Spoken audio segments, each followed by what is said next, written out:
Thank you so much, Ambassador Roz, and it's a great privilege for me to be back here at the United Nations. I want to thank you and the Permanent Mission of Afghanistan, and please extend our appreciation to First Lady Ghani for those incredible remarks. I also want to thank the Permanent Mission of the United Kingdom and Ambassador Pierce, and the Georgetown Institute for Women, Peace, and Security, and Ambassador Revere for convening this discussion and for coming together to co-chair the group of Friends of Women in Afghanistan. As the topic of today's discussion suggests, we are indeed at a critical moment for Afghan women. 25 years ago this year, women from 189 countries in all walks of life came together to Beijing under the auspices of the United Nations to declare with one voice that human rights are women's rights and women's rights are human rights. Now, those words were much more than a statement of principles. They were intended to be and became a call to action. The Platform for Action, adopted in Beijing, became the precursor to Security Council Resolution 1325, which informs our work to this day. Since then, generations of women have answered that call and dedicated their lives to the great unfinished business of the 21st century, expanding the rights, opportunities, and full participation of women and girls. Now, over the decades, there have been times when it seemed like that great unfinished business of the 21st century was even more unfinished than we thought. But through all the setbacks and struggles, we have seen again and again that women are agents of change, makers of peace, and drivers of progress. Along the way, many of you in this room have helped build a compelling evidence-based case to support what we knew all along, that encouraging women's participation is not only the right thing to do, it is the strategic and necessary thing to do for peace, prosperity, and security. You know the studies that show when women are at the negotiating table, parties are more likely not only to reach a peace agreement, but to keep it.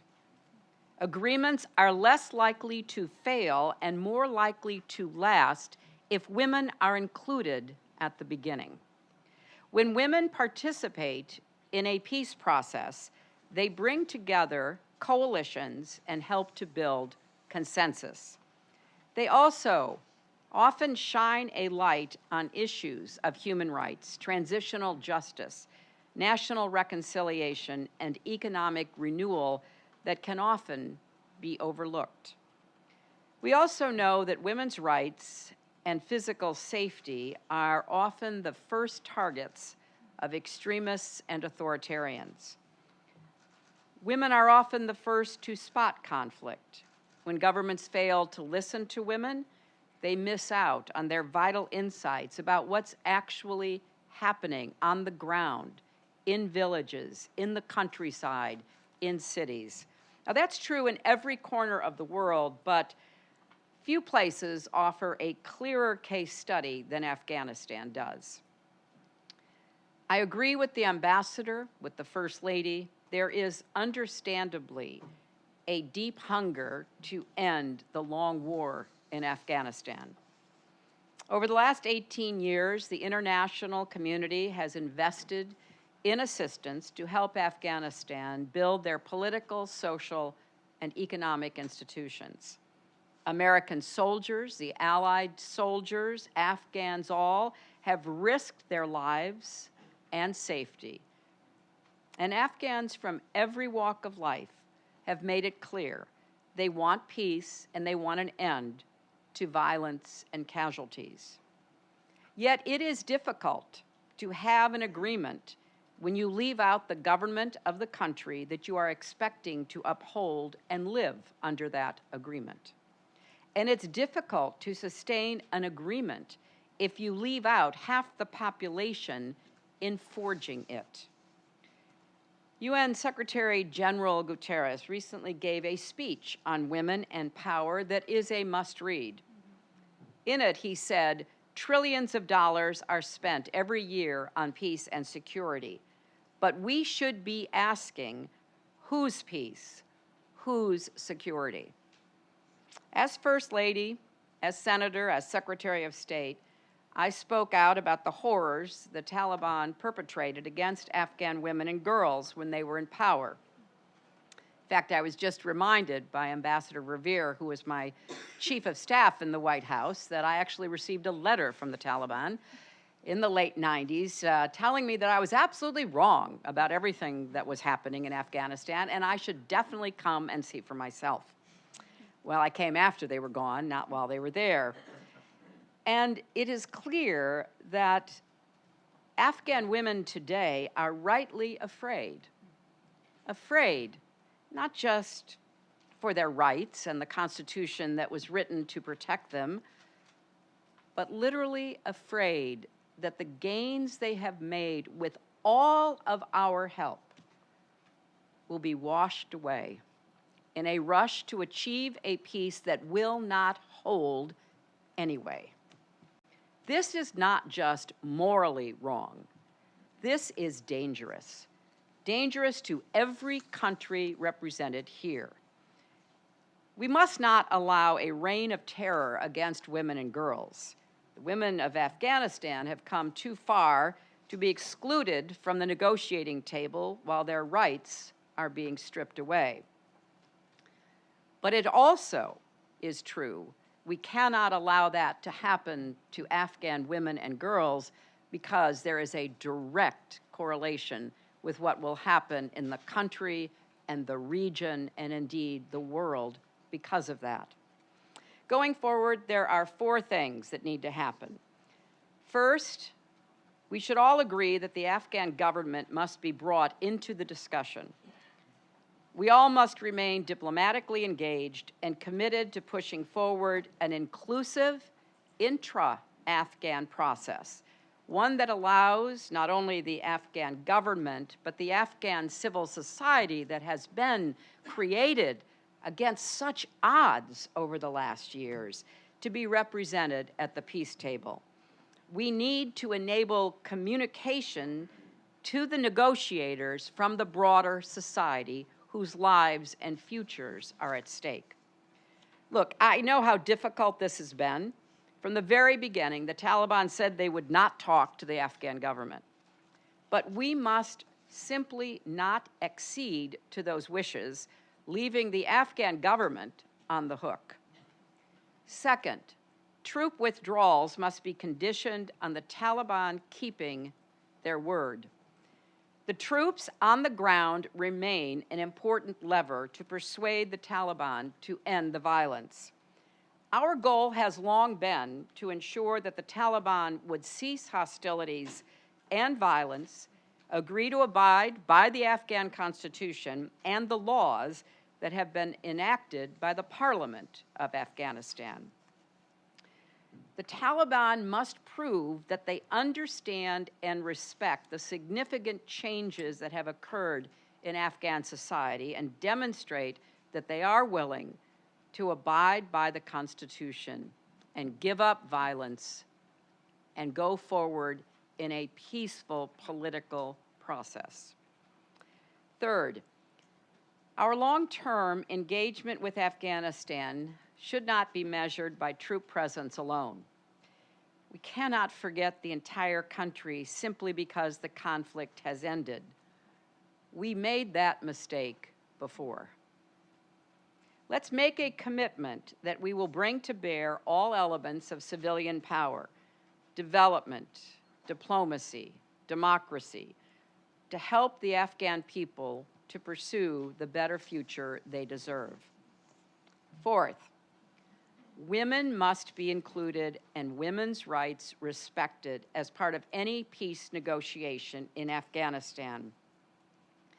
Women are essential to combating corruption, building economic growth, and ensuring the longevity of any agreement that is reached. If women are sidelined, the prospects for sustainable peace are slim. If society is torn apart and women pushed to the margins, it is more likely that terrorists will find a haven.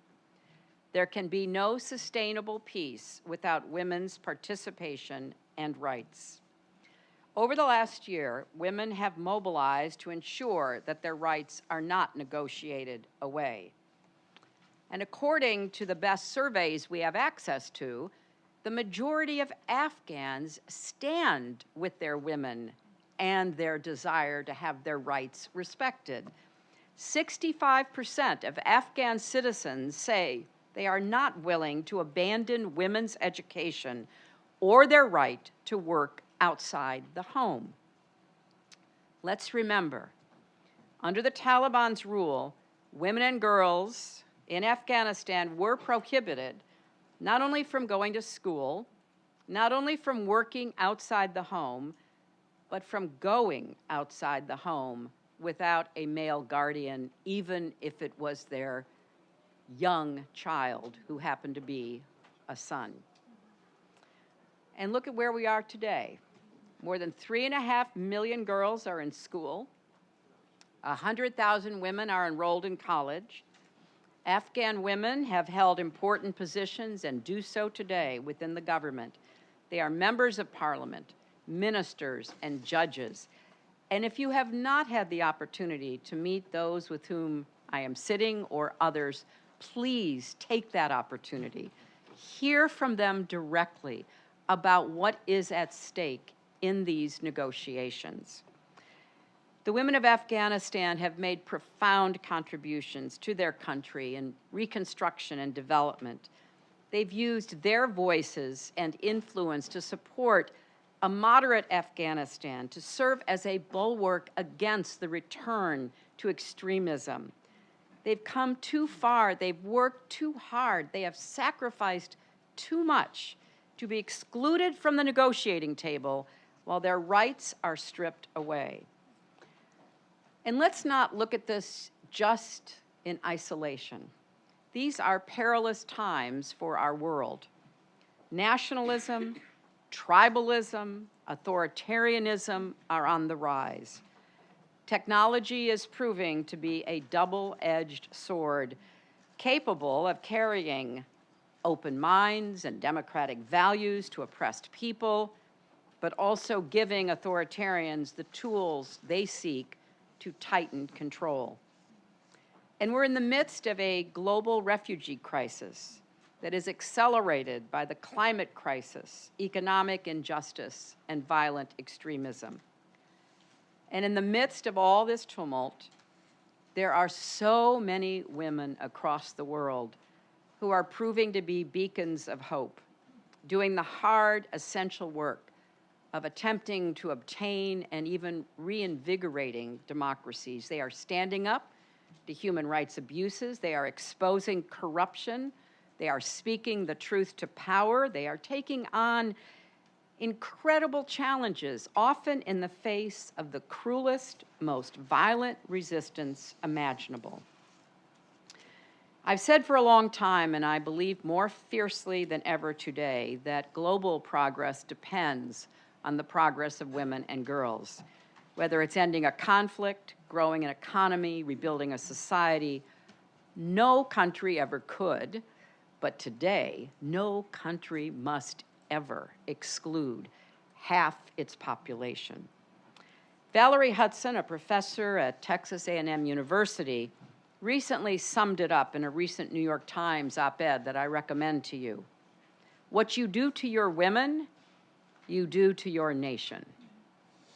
So let me say this to the women of Afghanistan, and particularly to the young women and the girls, many of whom I've had the great delight of meeting over the years. No matter what happens, know that you have friends and supporters around the world who will stand with you, who will speak out for you, who will be there during the hard times. We will not forget what you have sacrificed over all this time. We will not avert our gaze, and we will not be silent.